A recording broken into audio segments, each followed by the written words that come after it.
Hello, welcome to Coaching Think Talk. I'm Coach Rezzhel from Life Coach Philippines, and this is coaching for purposeful living. So, this coaching conversation is for individuals who are in the process of self encounter, and my mission is to create a safe space so you can connect back to who you really are and understand your purpose in life, unlock joyful living and support in your journey towards purposeful living. So, thank you for joining me live today. And please leave your digital footprints by letting us know where you are coming from today. Please do tag a friend and circulate this video to help us reach more people or more individuals who might be in need of what I'll be sharing for this session.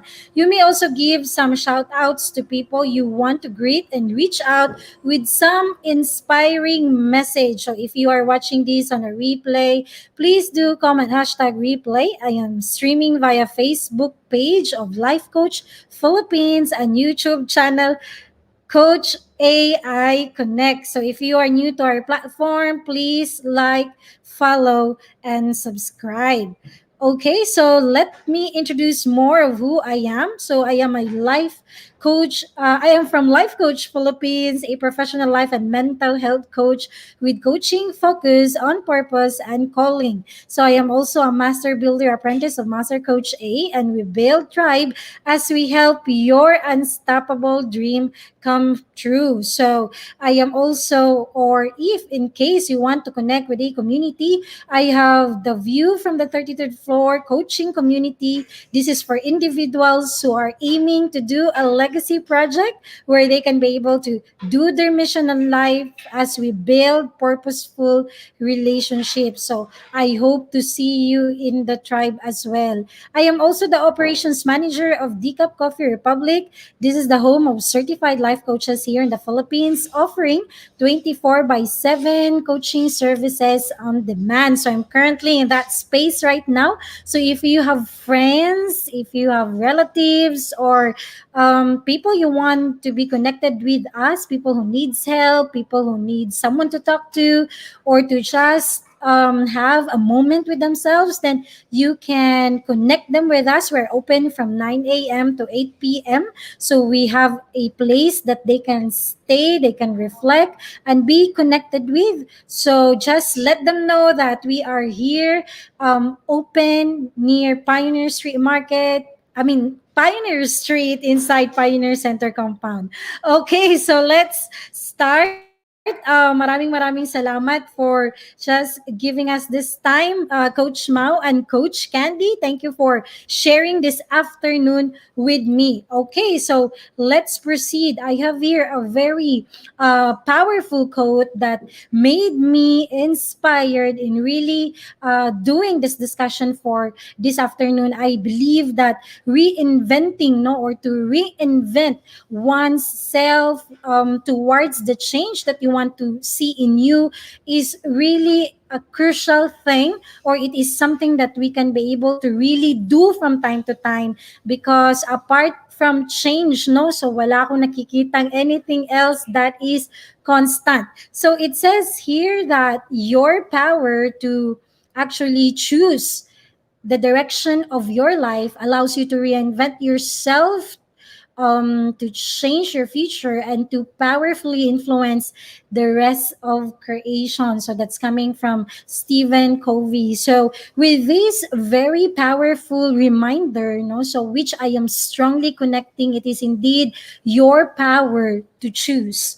So in every situation, in every things that you want to decide on, lahat yan, you are actually powerful, meaning to say powerful to choose what matters most to you, powerful to choose the decision that you want for yourself, powerful to choose on what kind of life you really want for yourself. So if presently it is not something that you want, you are also, or you have the power as well to choose to really change the course of your life or the direction that you want to go from where you're currently at to where you want to be. So when we talk about reinvention, it is what allows us with an endless opportunities to continue exploring new parts of ourselves. So, meaning to say, when we talk about reinvention, it's not just about things, but it also it can also happen within us. We can reinvent, especially when we're stuck or we don't like what we are seeing in our life or the kind of life that we are living. So if that is your situation, hello Coach Phoebe, thank you for joining. So if that is your situation, there's no other way but really to reinvent. Okay, so again, it is an endless opportunity. Reinvention gives you or allows you to have an endless opportunities to continue exploring new parts of yourself. So that's why we have self encounter.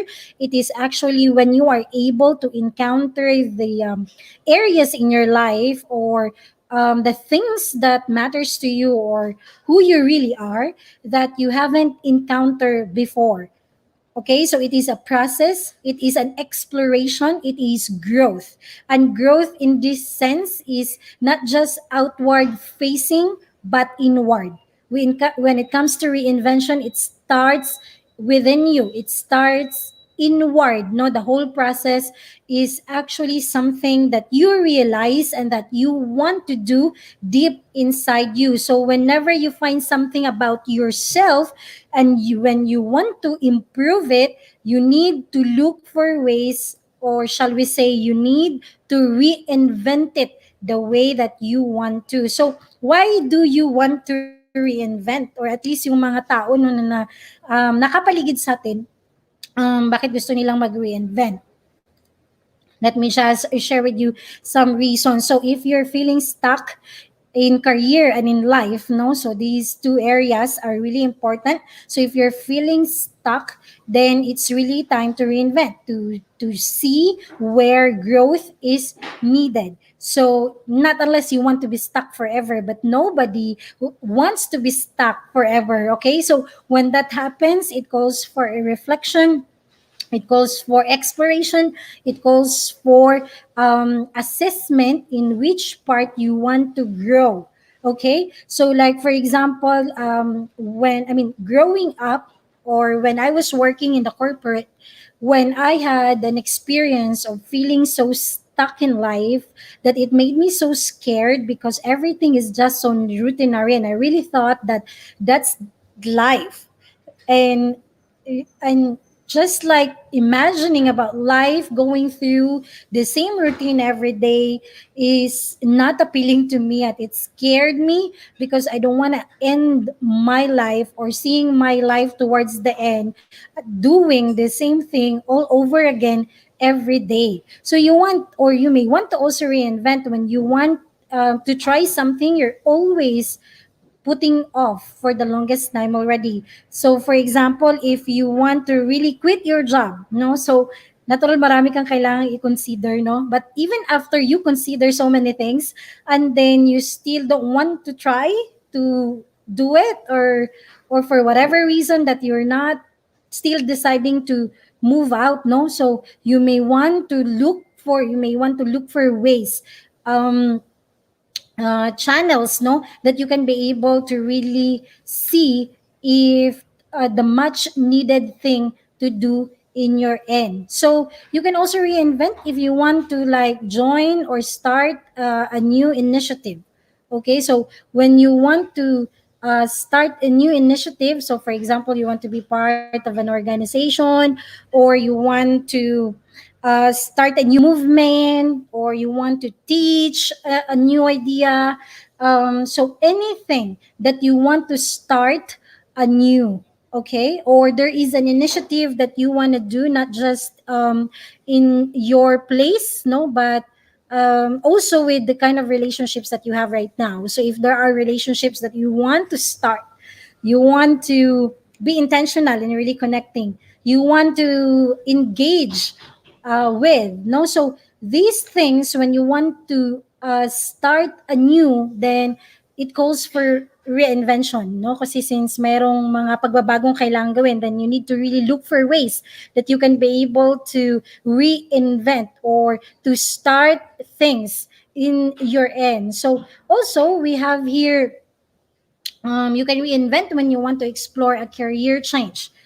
Okay, so again, it is an endless opportunities of checking for your growth, no? So that's why we reinvent. No, there is growth that we want to really like more of grow with. Okay, so to explore a career change, no? So with what you're currently doing, if that is something that you're no longer connecting and it's not giving you the fulfillment that you want for yourself, then it is indeed time to explore for new opportunities or for career change that will make you fulfilled in life, or so you can be able to see satisfaction in your end. Then another one is if you want to recognize something like an emotion or a phase in your life. Like for example, if you are um, like experiencing some kind of resistance. Okay, so meaning to say what you have in there in your life right now, like how you're living your life or the things that you're doing, it's no longer making you feel satisfied. It's no longer making you feel fulfilled. Yet you don't want to move out, no, for whatever reason, comfort or security, no, which is actually a very like very valid reasons, no, for a person not to really move out. But if it's not serving what you really want to happen in your life, then reinvention, no, it calls for a reinvention, so for you to be able to recognize if what is happening in your life is something that you need to check on when it comes to resistance, because if there's resistance you can't really move on, you can't really like change, and you can't really grow when there is resistance. So when there is like when it calls for that, when your current situation is no longer serving you and really what you want to happen in your life, then it's time to reinvent. So again, you have the power to choose the direction of your life, and which allows you to really reinvent yourself. So you are not the victim in the whole picture. So meaning to say, kahit anuman yung pinagdadaanan, kahit mahirap, no? And especially if you are like more of um, yung mga tao sa paligid mo, no, at some point they're no longer supporting what you really want in life, and you felt like at some point you are really a recipient of what they have done wrong to you, then by the end of the day you need to really take a pause and remember that you have the power to choose.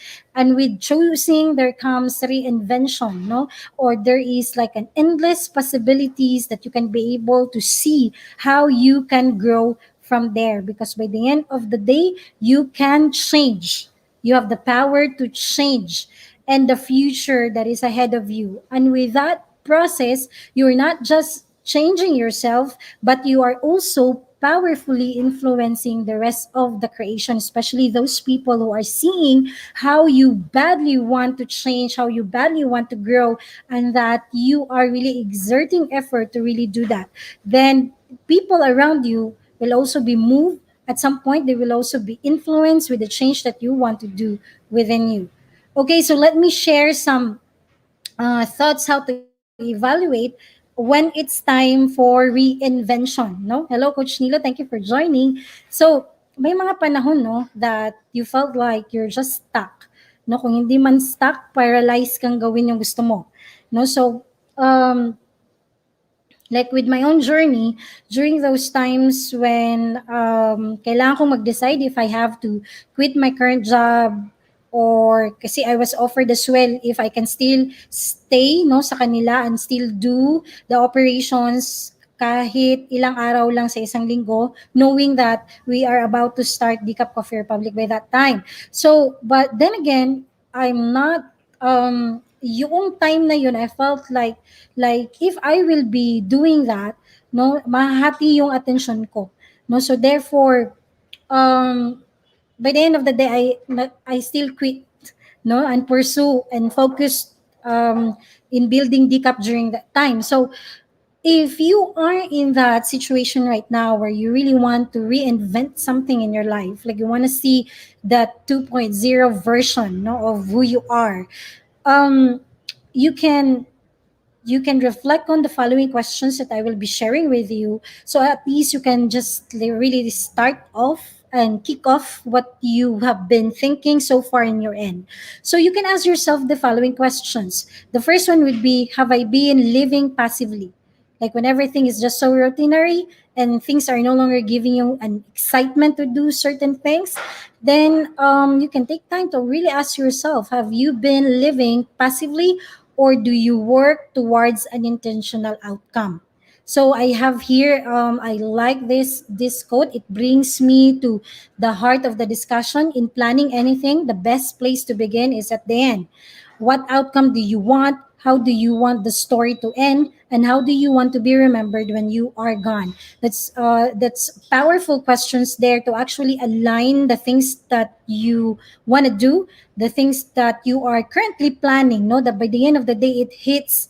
No, it hits the very target, or the outcome that you want to see. So when you are intentional, you choose to make decisions and take action on what's important to you. You intentionally set an intention to achieve a specific outcome or result in the future that is important to you. This could be a goal you want to achieve or something you want to have in your life. So kahit ano pa man yung ginagawa mo ngayon, if it's not supporting your goals in life, kahit ano pa man yung mga ini-engage mo ngayon, and it's not connecting to you as a person, by the end of the day, you will still feel empty and unfulfilled with the many production that you have been doing.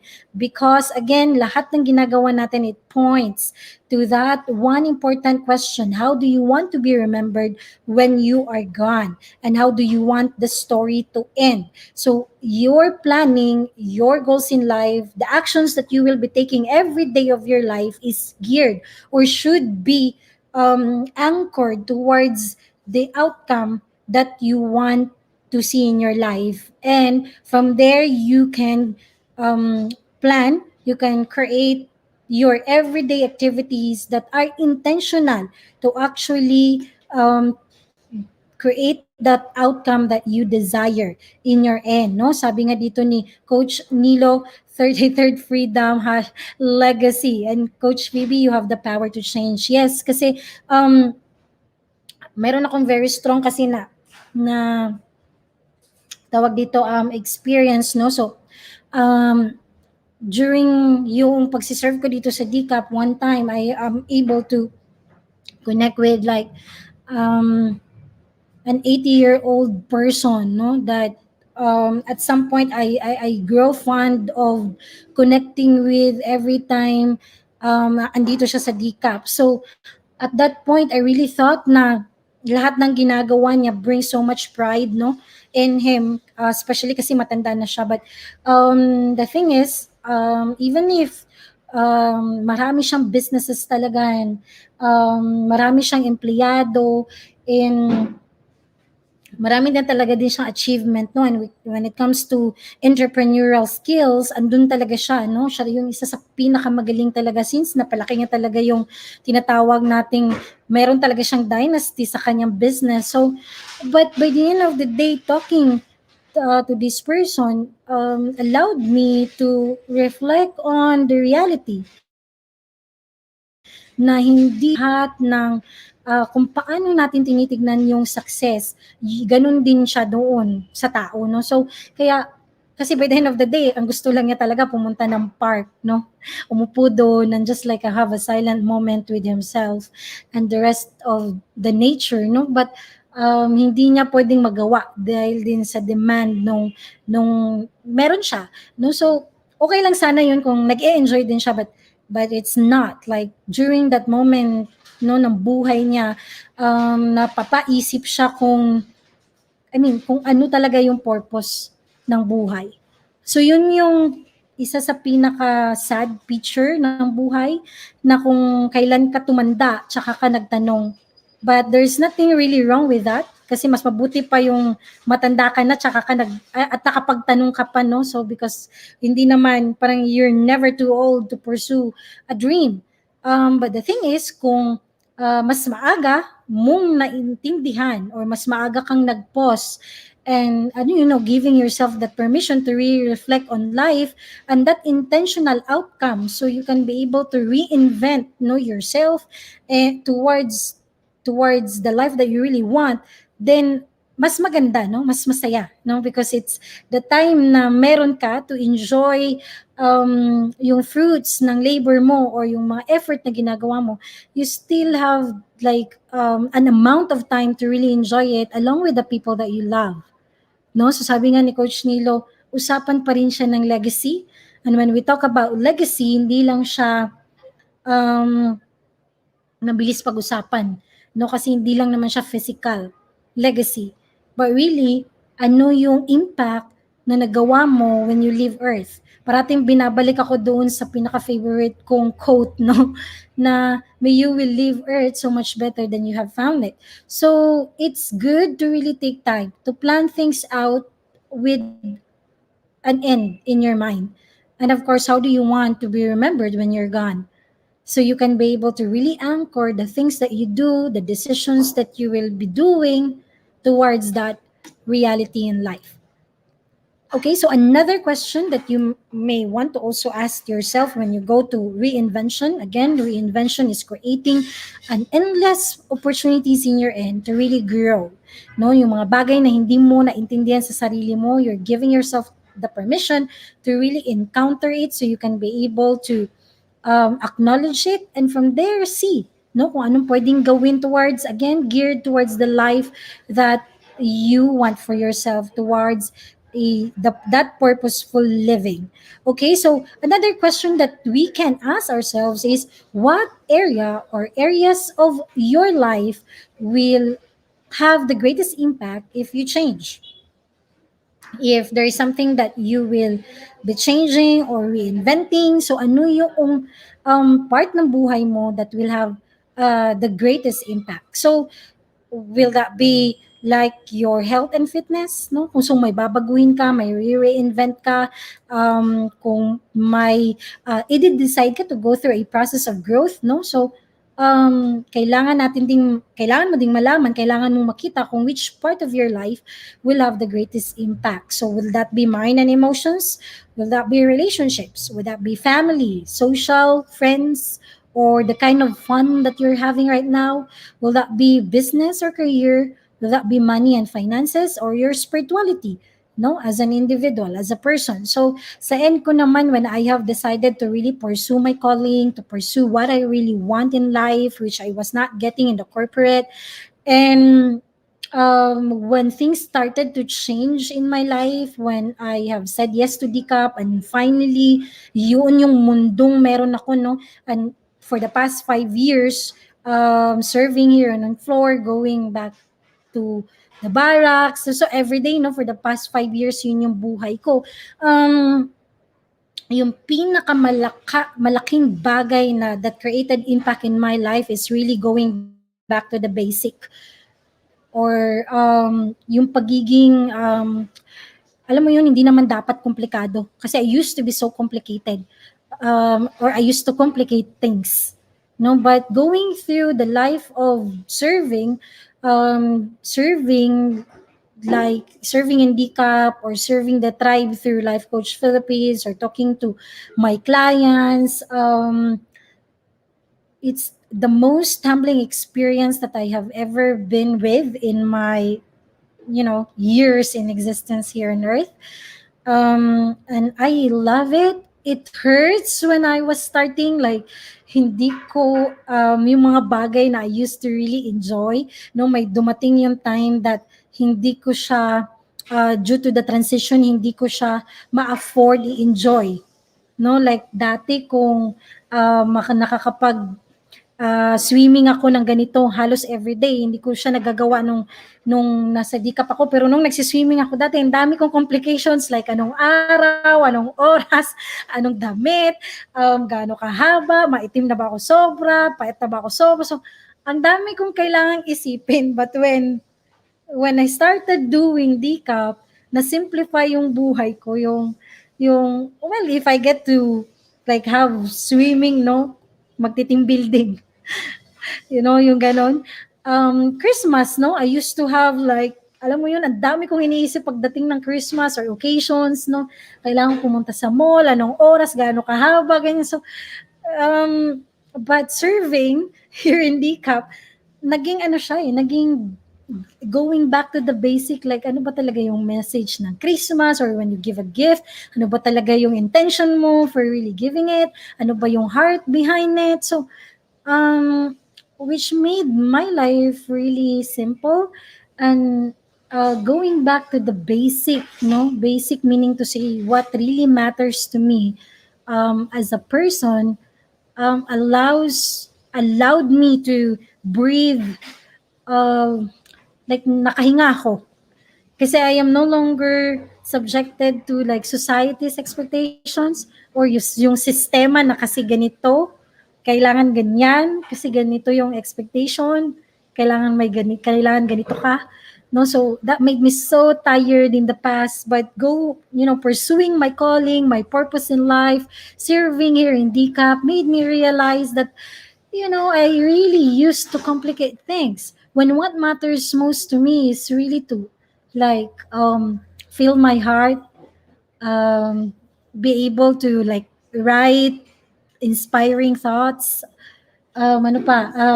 serve people, laugh with them, brainstorm with them, talk about interesting things with them, appreciate them, the appreciate the kind of life that they have, or be amazed na may ganito silang buhay na wala ka. Alam mo yung ganun. So these things matters to me, and I used to pursue those things that doesn't, like, that's not me. So going back to the things that matters to you, like the things that will create impact to your life, and taking time to really reflect on it and finally do it, it's something that can really, like, it's very, it made me inspired towards doing more, serving more, or study more, and really become a life coach that I am meant to be, so I can be able to help people that needs my help. So, but the first thing that I should be doing is really helping myself. So, going through that process of taking time to really evaluate, the impact that you want to create, or the reinvention that you want to do, is also aligning it with that impact it will create to a certain area of your life, in if it's really worth it. Okay, so the next one that I want to share, just give me some time here, is to stay focused on to stay focused, go after your dreams, and keep moving towards your goal. So, the question really here is: are you focused right now to your dreams, and are you focused to keep on moving towards the goal that you have in life? So, by the end of the day, it's more of it's challenging. Okay, don't get me wrong, there are times as well that um your emotions can also really challenge you to pursue and to stay focused. But is there any other way? Like, if you will not focus on getting your dreams become your reality right now, if you will not focus on um, moving towards your goal, even if you have so many blockages within you or hindrances that you are seeing as well, no? So what is your choice by the end of the day? No, anong pipiliin mo when you are in that specific situation? Okay, so by the end of the day, like, you have the capability to stay focused in reaching your dreams and and to keep moving forward towards your goal or towards your goals in life. Okay, so let me just check it here.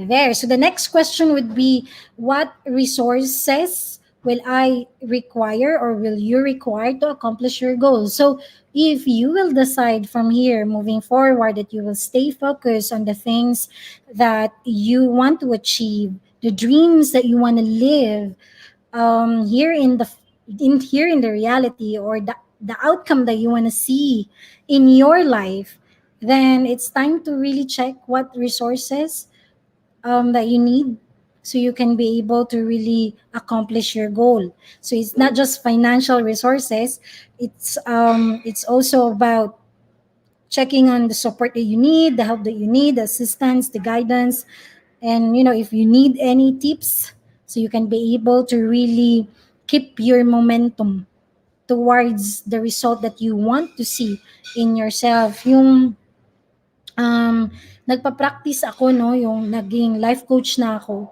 I mean, yung ginagawa ko na siya, no, nagiging challenge din sa akin kung paano pagsasabayin yung mag-serve sa tribe, mag-serve sa operations, and then also doing my practice.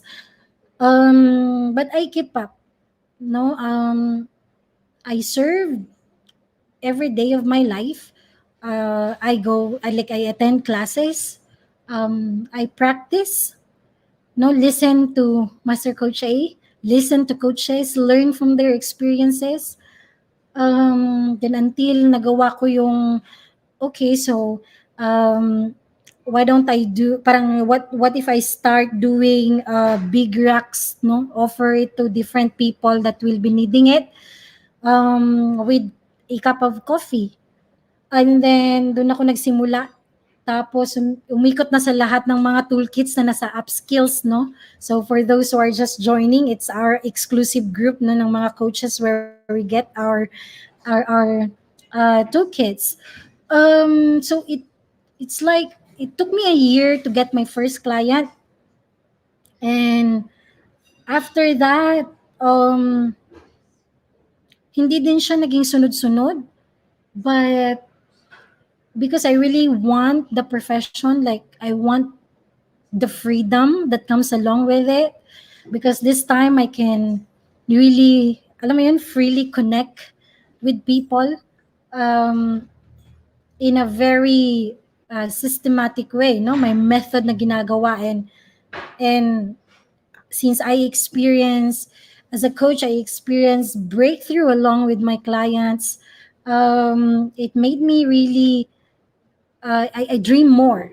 Alam mo yun, I dream of more equipping classes. I dream of having more exposure, and then it happens, no? Nagka-open doors, nakapag-practice mag-talk ng ganito, nakapag-practice gumawa ng mga topics, mga contents, no? But it's not really my turf. It scared me. I mean, it scares me from time to time, but I love the kind of yung ganun na emotion, no? It's like magandang pakiramdam ng pagiging, anong tawag nun, when you feel scared that way, that you cannot stop but just really do it, no? Kasi pag hindi mo siya gagawin, hindi mo din alam kung paano ka mag-grow in your coaching practice. So, hello, Coach Glacy. Thank you for joining. So, sabi nga ni Coach Phoebe, pursuing your purpose is allowing you to go back to what truly matters in you and breaking the society's expectation. Yeah. So, by the end of the day, when you decided already to focus, then the next thing that you need to do is really look for resources that will enable you to get to where you want. So, as for me, I don't have to really struggle, no, but really trust the process, because I see, like, because there are people that went ahead of us already. So I see Master Coach A do the same thing, and study and be consistent in showing up and helping people and talking to people. And I am just amazed with how successful she's like growing in life coaching. And life coaching is a beautiful, it's a beautiful profession. It is a miracle profession. It can really transform lives of people. But first, you just need to really trust that it will. You need to trust that even if it doesn't feel good yet within you, it will soon be, I mean, you will soon feel good in doing it. Even if you don't have clients yet, but you are in the process of learning, of connecting to people, then that's a big win. Um, I can like remember nung yung mga panahon nung na I'm also waiting for my first ever talk, no, kung kailan ko ba talaga magagawa, no? Kasi yun nga, ang pinaka-priority ko talaga is really serving on floor and serving the tribe. So, sobrang nag-iisip talaga ako that time. So, kailan kaya yun? Kailan kaya yun? But I just like grow patient with the whole process.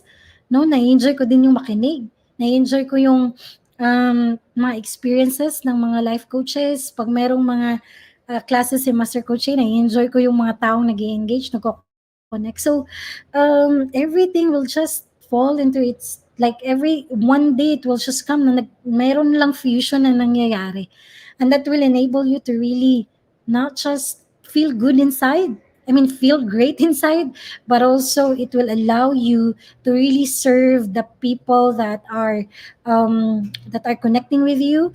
It will also, it will make sense by that time when you are already having clients, why you need to go through that long process of waiting and learning and building yourself up. Okay, so again, if creating endless possibilities for yourself to grow. You need to find the resources that you also need so you can be able to get to the outcome that you are trying to focus on. Another question that you will need to ask yourself is what would be the ideal time of the day to perform the different processes that you're thinking or the practices that you have to do. Okay. Since reinventing oneself, there's a lot of reflection that you need to do in your end. And every time you create like a system for yourself, a process for yourself, or every time you practice something as part of the growth that you want to see in yourself, there is really like it's great to really have time to reflect on the things or the results after you are able to create a system, to create a process, or after your practice. No, in our end, we do it as a group. No, we used to really we maximize on debriefing, so you can be able to reflect on and also hear other people how they see it. They see certain practices, see different processes, no, and everything of this is really towards or geared towards the life that you want, the outcome that you want to see. So time for practice, no? So every time na meron ka, you have to practice, no? Itong ipa-practice mo yung mga activities na gagawin mo para sa sarili mo. So I can remember during that, I don't know, yung journey ko in my life coaching practice, every time na meron akong every time na meron akong kausap sa phone or kausap sa floor, no? Then kung merong ding time na pwede ko siyang mapasagot ng toolkit, no? So lahat 'yun kailangan naka-in place siya. Kung sobrang madami kang ginagawa, kailangan nandun pa rin siya sa araw mo, naka-incorporate pa rin siya kasi by the end of the day, that's the outcome that you wanna see, no? Magka-client, makatulong sa isang tao today, no? Or nakagawa ng talk about a certain topic that you feel so connected with. Okay, so you need to have an ideal time or at least yung oras that you can be able to really perform, practice, test your system so that you can recalibrate kung meron mang kailangan ng recalibration again, so you can really really see if it's still aligned with the outcome that you want to see for, I mean, in your life. Okay, so the next question, no, I'm down to my last two. Do I have a morning routine that gets my day off to a great start? And what other things can I include in my morning routine? No, kasi sila yung pinakaunang sila yung ito yung bungad ng umaga mo, no, that this is like the first things that you have to do, so you can be able to really anchor yourself the rest of the day. So it depends upon how you are looking morning routine, no, but I have here some ideas. So this is more of a regular thing that you might want to incorporate in your everyday life. So it might be different activities, but by the end of the day, you will start to really incorporate this to your habit, no. And again, these activities supports or should support, no, your day, and your day should support your weeks, and your weeks should support your months, and your months should support your years that will lead you towards the outcome that you want to see for yourself. Okay, another one right here. Hello, Coach Nords. Thank you for joining. So, what can I incorporate into my evening routine to ensure I'm making the best use of the time that you are given? So, yun, pag it's time um, to wrap it up, no? So, patulog ka na, no? So, it's good to include habits or activities that will support your rest. And of course, again, in the bigger picture, the outcome that you want to see in your life. So, reinventing yourself, that's our topic this afternoon. Reinventing is indeed giving yourself that permission that if you're stuck, you don't need to be there for the longest time. And if things are just so confusing in your end, it's normal at times, but you don't have to stay that way. Okay, because you can always reinvent, you can always create possibilities for yourself, so you can get to the kind of life that you want. It's not easy, don't get me wrong, but it's good to know that you have the power of choice. So if ever this is not something, the kind of life that you are living right now is not something that you really want for yourself, you have the power to change its course. You have the power to make choices that will change the direction towards the kind of life that you really want for yourself. And that's everything in there, the process of growth, the process of creating that possibilities, that's reinvention. And may you will always have that in your mind, that you can always reinvent. So you need not to really be to grow disgruntled or to just be so unsatisfied, no, because you have a choice. You have a choice as long as you have may buhay ka pa, you have days, no, ahead of you. And I mean, kahit no matter how old you are right now or how young you are right now, by the end of the day, you have that power of choice to reinvent the life that you want for yourself. Okay, so thank you so much for joining me this afternoon. Before I will end my talk, I want to invite you to my class. No, this is Path to Self Encounter. So self sabotage ends where self encounter begins. So if you want to stop sabotaging your own success, join me in the 6-week coaching workshop. I will take your hand and lead you to the exact path, no, where you want to be in. Now, countless of individuals are living a life of broken dreams and unfulfilled calling. So may that kind of life be not yours. You have again the power of choice to reinvent your life towards the kind of life that you want for yourself. So join me to Path to Self Encounter. I am looking forward to walk you through, no, towards the kind of life that you want, the mission that you want, and the calling that you want to live in this lifetime.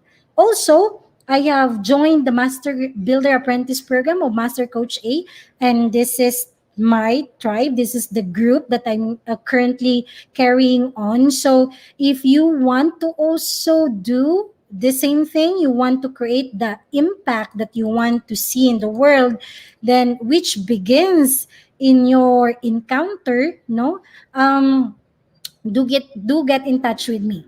Okay, so I sincerely believe that you are, or you can be empowered, you can start nurturing yourself, you can um, give yourself the chance or the permission to dream and to really pursue that dream so you can live it out here in your lifetime. Okay, so I personally believe that we can, together we can. I can help you, you can help me, we can help each other towards the outcome that we want to see. No, by the end of the day, we want healing in our space, we want love in our space, in our communities. Then do join me. Coach Candy will share the link in my comment right now. So please click it and join me in my tribe. So again, the goal of this tribe is to create a safe space where you can thrive in your mission as you build purposeful relationship. Okay, so thank you so much. As I end this conversation, let me invite you to be part of what we are doing as an organization of professional certified life coaches. Do join us for another coaching conversation tomorrow with Coach TJ for coaching for Unhook Living, Coach Marife for coaching for overcoming, and Coach Maureen for coaching for single living. Okay, and so another thing here is I would like to invite you to Master Coach A's co-actively co-create life coach certification program. This is a comprehensive approach to learning and mastering life coaching as an active process of creating a new path to achieving results in life so that success is inevitable in every coaching relationship. It includes a 21-day web-based learning, 3-day live coaching bootcamp with Master Coach A, and 3-day live business bootcamp with senior coaching team. So the program package also comes with many other bonuses. So connect with me through 0917-586-1661 to discover the opportunities waiting for you in this profession. Okay, so once again, this is Coach Rezzhel from Life Coach Philippines for Coaching Think Talk. Coaches like us think and talk like this. This is us in the Philippines. Love, bam, boom. Goodbye.